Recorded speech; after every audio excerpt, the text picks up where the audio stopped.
नमस्कार विद्यार्थी मित्रांनो, आजच्या व्हिडिओमध्ये आपण क्वाड्रॅटिक इक्वेशन क्लास 10 बघा. ठिकाणी काय क्लास 10 मॅथ 1 बघा. या ठिकाणी आपल्याकडे मॅथ 1 काय बघा. ठिकाणी क्वाड्रॅटिक इक्वेशन जे की आपला सेकंड नंबरचा चॅप्टर आहे बघा.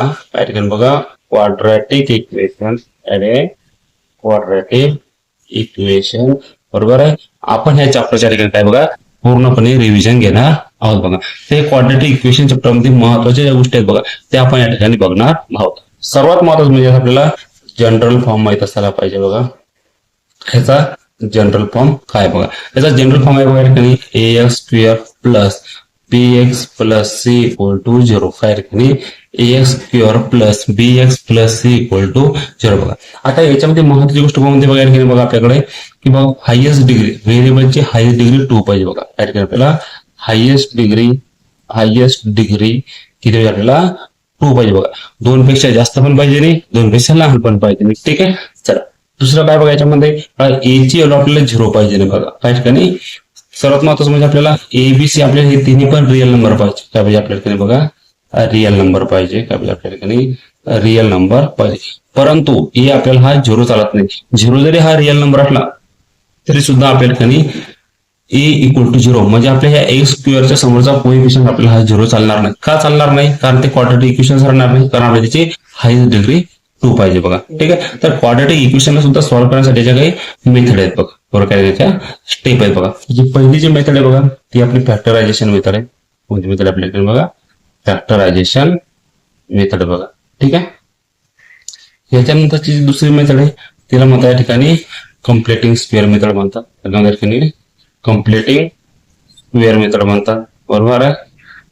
आणि त्यानंतरची मेथड आपली फॉर्म्युला मेथड बघा. कोणत्या आपल्या ठिकाणी बघा फॉर्म्युला मेथड बघा आपली फॉर्म्युला मेथड आहे.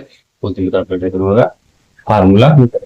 तर आपल्याला त्या गोष्टी ठिकाणी माहित असायला पाहिजे बघा. कोणत्या फॅक्टरायझेशन मेथड आहे, कम्प्लिटिंग स्क्वेअर मेथड आहे आणि फॉर्म्युला मेथड बघा. तर याच्यामध्ये आता फॅक्टरायझेशन मेथड मध्ये आपल्याला दिलेल्या क्वाड्रॅटिक इक्वेशन काय फॅक्टर पाडावे लागतात. आता कम्प्लिटिंग स्क्वेअर मध्ये आपल्याला एक फॉर्म्युला यूज करावा लागतो बघा. याच्यामध्ये कोणता फॉर्म्युला आहे महत्वाचा? त्याच्यात फॉर्म्युला आपल्या ठिकाणी थर्ड टर्म कोणत्या बघा ठिकाणी थर्ड टर्म. थर्ड टर्मचा फॉर्म्युला आहे.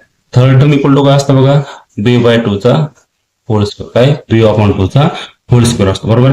आता महत्वाचे बघा काय आपल्याकडे फॉर्म्युला मिळतात. तर याच्यामध्ये एक महत्वाचा फॉर्म्युला आहे. कोणता फॉर्म्युला आहे बघा x equal to minus B plus minus under root B square minus 4ac upon twice A. काय बघा B minus B plus minus under root B square minus 4ac upon twice A बघा.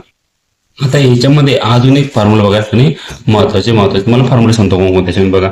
आता हे बी square minus 4ac बी square minus 4ac याला equal to delta किंवा discriminant सुद्धा म्हणतो. तुम्हाला जर विचारलं या ठिकाणी डिस्क्रिमिनंट फाइंड आउट करा तर त्या ठिकाणी आपण त्याला अशा प्रकारे सांगू त्या ठिकाणी फाइंड आउट करू शकतो. B square minus 4ac equal to delta म्हणजे डिस्क्रिमिनंट बघा. ठीक आहे.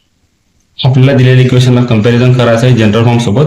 त्यानंतर एबीसीच्या आपल्याला व्हॅल्यू काढायच्या त्या फॉर्म्युल्यामध्ये टाकायच्या आहेत बघा. ठीक आहे. आता याच्यानंतर बघा आपल्याला दुसरा महत्वाचा मुद्दा आहे बघा की अल्फा प्लस बीटा काय असतो बघा. अल्फा प्लस बीटाची व्हॅल्यू काय असते मायनस बी अपॉन ए असते बघा. ठीक आहे. मायनस बी अपॉन ए असते बघा. आणि अल्फा इंटू बीटाची व्हॅल्यू काय असते बघा ठिकाणी सी अपॉन ए असते. त्या ठिकाणी सी अपॉन ए असते. आता याच्यानंतर महत्वाचा दुसरा मुद्दा आहे बघा आपल्याला क्वाड्रॅटिक इक्वेशन त्या ठिकाणी बघा क्वाड्रॅटिक इक्वेशन फॉर्म करण्यासाठी कोणता फॉर्म्युला वापरतात. बरोबर आहे.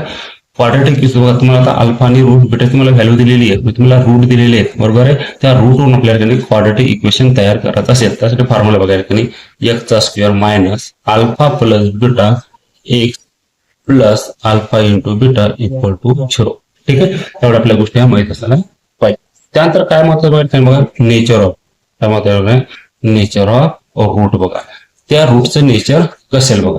ज्या वेळेस B square minus 4ac equal to 0 असेल बघा त्यावेळेस त्याचं जे काही नेचर असणार ते असणार बघा रिअल अँड इक्वल असणार आहे. रिअल अँड इक्वल असणार बघा. ज्यावेळेस बी स्क्वेअर मायनस 4ac हा ग्रेटर दॅन 0 असणार बघा त्यावेळेस येणार रूट आपलं हे असेल बघा रिअल अँड अनइक्वल असणार आहे. म्हणजे त्याचं काही नेचर राहणार कसं रिअल अँड अनइक्वल राहणार. आणि ज्यावेळेस बी स्क्वेअर मायनस 4ac हा कसा बघा लेस दॅन 0 असेल त्यावेळेस नेचर ऑफ कसं असेल या ठिकाणी नॉट रिअल असेल. बघा काय असेल या ठिकाणी नॉट रिअल असेल. तर आपल्याला त्या ठिकाणी एवढ्या बेसिक गोष्टी ठिकाणी क्वाड्रेटिक इक्वेशन या चॅप्टर बद्दल माहित असायला पाहिजे.